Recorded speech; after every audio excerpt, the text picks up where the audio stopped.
원죄는 무엇입니까? 라고 사람들이 묻기도 합니다. 이 원죄를 얘기할 때 사람들이 많이 헷갈리는 것이 인류 최초의 죄를 원죄라고 생각하는 오해들이 있을 수 있어요.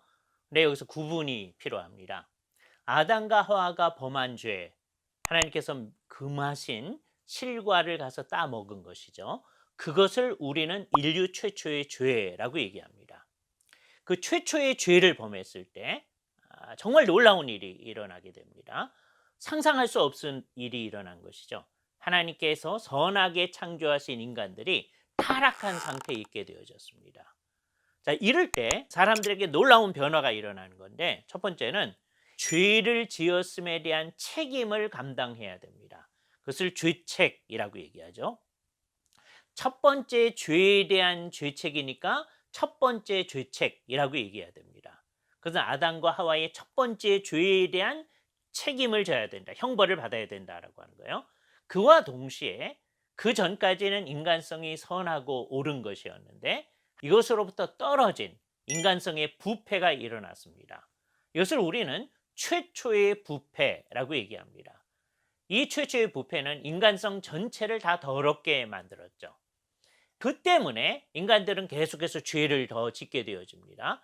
그럼 아담과 하와만 생각해도 두 번째 죄, 세 번째 죄, 100번째 죄, 뭐 1000번째 죄 그런 수많은 죄들이 있겠죠. 그 죄에 대해서 각각의 죄책과 부패성이 있게 되어집니다. 그런데 아담의 두 번째 죄 또는 세 번째 죄 또는 100번째 죄의 죄책과 부패성은 그 후손들인 우리에게 주어지는 것이 아닙니다.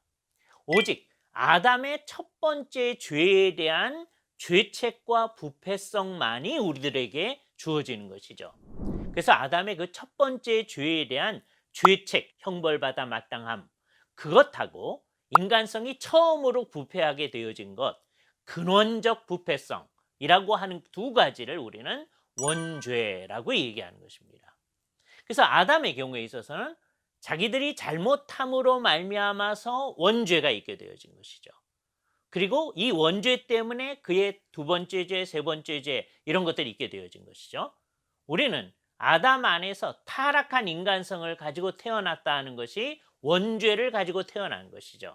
이 세상에 있는 모든 사람들은 아담의 그 첫 번째 죄에 대한 책임을 가지고 태어난 겁니다. 그래서 이 세상에 있는 모든 사람들은 다 죽어 마땅한 것이죠. 심지어는 태어나자마자 죽는 어린아이들도 있습니다. 많은 사람들은 그 아이가 무슨 책임이 있기에 그렇게 죽어야 되냐 그렇게 생각하지만 인간은 근원적으로 이 원죄의 부패성이라고 한 것뿐만 아니라 죄에 대한 책임이라고 하는 것을 같이 가지고 태어난 것이죠. 여기 우리가 아담과 우리의 관계를 우리의 언약적 머리와 우리의 관계로 생각해야 됩니다. 가장 좋은 설명은 최초의 인간인 아담이 인류 전체에 대해서 대표로 있다 이렇게 생각하는 거예요. 아담이 제대로 했을 때 인류 전체가 하나님이 원하시는 수준으로 다 같이 가는 거죠. 왜 그러냐? 우리의 대표가 그랬던 것입니다. 그러나 아담이 타락하게 되면 아담의 타락성 속에서 아담만 타락하는 것이 아니라 인류 전체가 다 그 타락성을 물려받는 거죠. 따라서 죄에 대한 책임도 같이 물려받는 것이죠. 이것을 우리는 원죄라고 합니다. 다시 정리하면 원죄라고 하는 것은 아담의 첫 번째 죄에 대한 죄책과 부패성을 이야기하는 것입니다. 이것 때문에 우리의 두 번째, 세 번째, 네 번째 죄들이 나타나게 되어지죠. 이걸 우리가 자범죄라고 얘기를 하는 겁니다.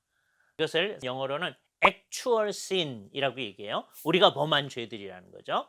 우리가 범한 죄들은 우리에게 있었던 최초의 죄에 대한 책임을 져야 마땅함이라고 하는 것. 우리도 죽어 마땅한 존재들이고 우리도 한 사람도 부패하지 않은 사람이 없다라고 하는 이 현실. 이것이 원죄를 가지고 태어나는 인간의 모습을 얘기하는 것입니다. 따라서 그런 인간들은 이 세상에서 다 범죄할 수밖에 없는 것이죠. 만일에 하나님께서 이런 인간들에게 대해서 어떤 독특한 조치를 취해주지 않으셨더라면 우리들은 전부 다 하나님께서 명령하신 대로 내가 이것을 먹는 날에는 정령 죽으리라 하신 말씀이 실현되어져서 아담에 당하게 되어져 있었던 모든 죽음 가운데로 들어가게 되었을 것입니다. 그것이 이 원죄를 가지고 있는 우리들의 공통적인 비참한 상태인 것이죠. 옛날 사람들이 이것을 참상이라고 표현하기를 좋아했어요. 참으로 비참한 상태 가운데 있는 것이 원죄를 가지고 있는 우리들의 모습입니다. 그러나 하나님께서 타락하자마자 인간들의 역사 속에 개입해 오셔서 약속을 내려주심으로써 우리들이 이 원죄를 가지고 있는 상황으로부터 벗어날 수 있는 길을 제시해 주셨던 것입니다.